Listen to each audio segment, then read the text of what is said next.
what we saying, people? That is enough dancing. Yes, my name is Bogdan, and in case you were wondering where I have been making videos for work because travel is becoming a thing again, and that's made me busy. So if you're thinking about moving to the UK or you've just arrived to the UK, you have a lot of things to learn. Long story short, you need to learn their customs, their way of living. Oh, Muppets on Facebook thinking you're bad, mate. I'll line every last one of your birds up and bomb them one by one. Are you going to tell me to get a job? Well, technically you should be learning the language first, but I will be teaching you that in other videos. In today's video, I bring you a list of things that the Brits do differently.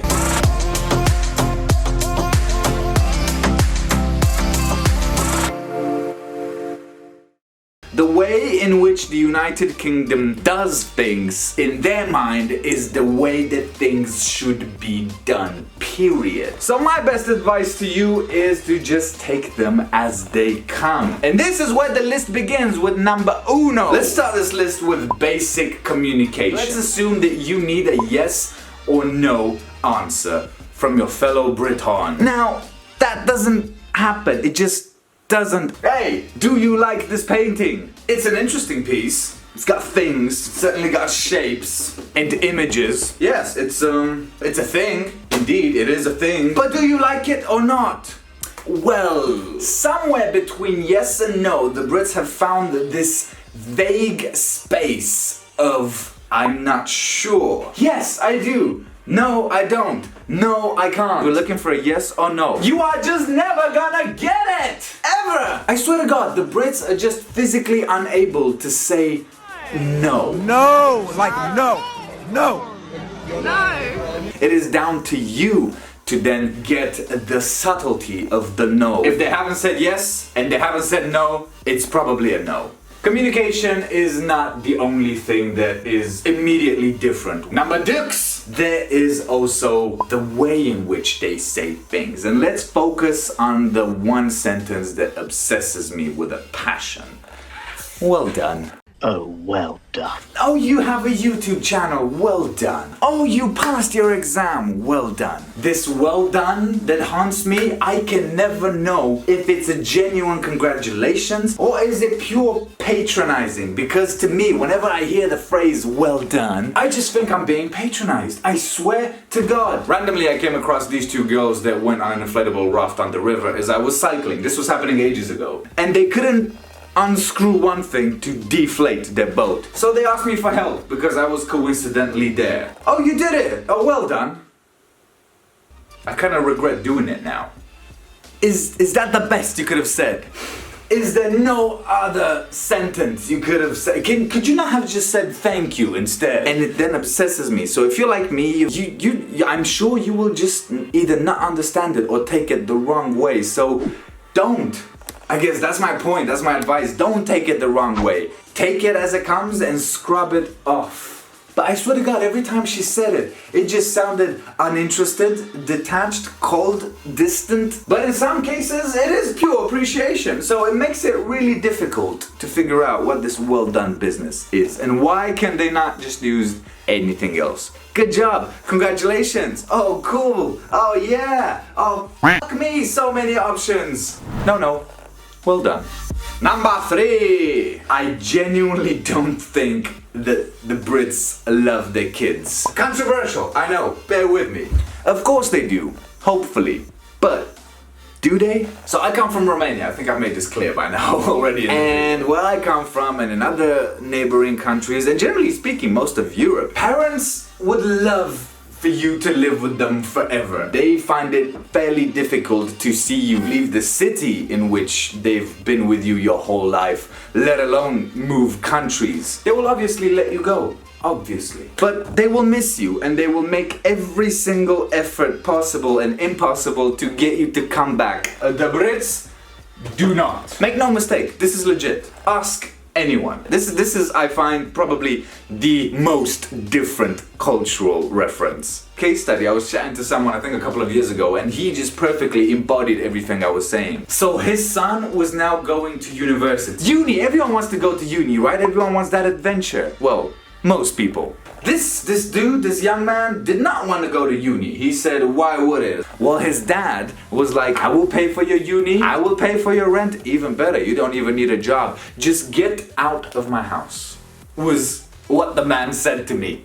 Like, this was his attitude. He was happily kicking his son out of the house. Long story short, you turn 18 in the UK, your Brit parents will say, get out, get the out of my house! And numero 4. I do appreciate the politeness. They are incredibly polite. It is very hard to be rude to someone who is polite to you, even if it's their fault or even if there's a conflict. But this politeness is pushing boundaries. So when you get to see this element, this other side of the politeness, you realize that politeness is not that truthful or is not that genuine. I saw a room of Brits being incredibly proud of the fact that they are too polite for anyone to say anything bad or angry back to them. To them, politeness was a tool of killing arguments. And that's fair play. You're just not in the mood for anger, for drama. But in a very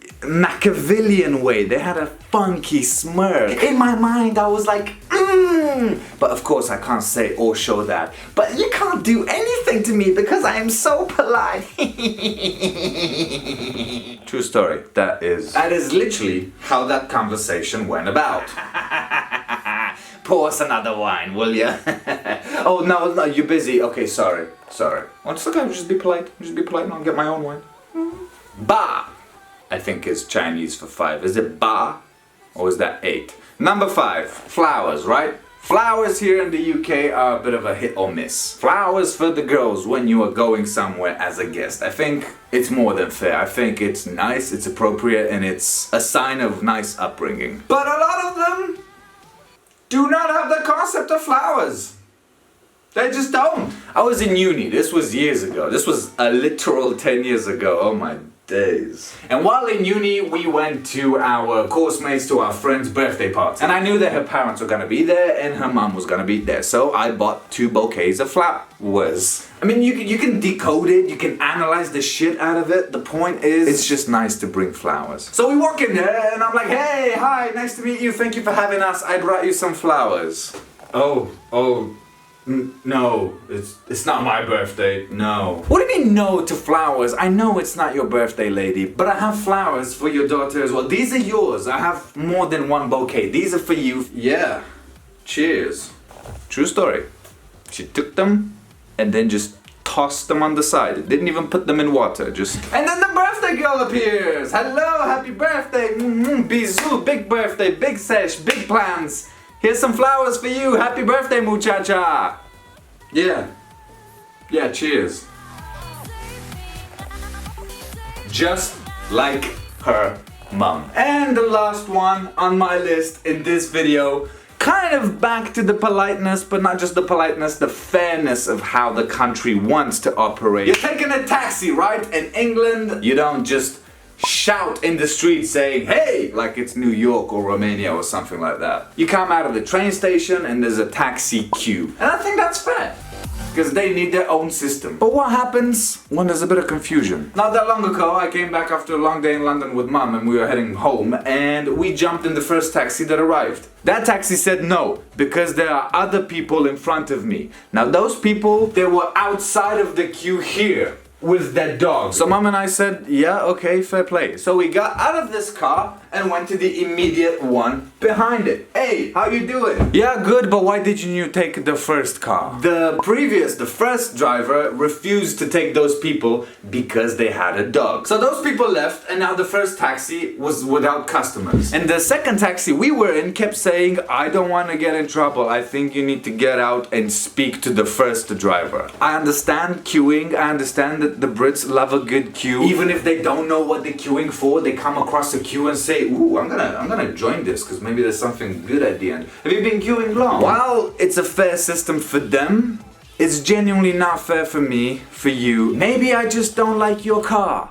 Maybe I don't like you. Maybe I am an obese person and I genuinely need a van to myself. No offense meant to anyone, but it's a real life scenario. No, No, no, no, sorry, no. Oh, look at that. The Brits can say no. They are physically able to say the word no. Purely when it interests them. Ah, okay. Bit of hypocrisy going on.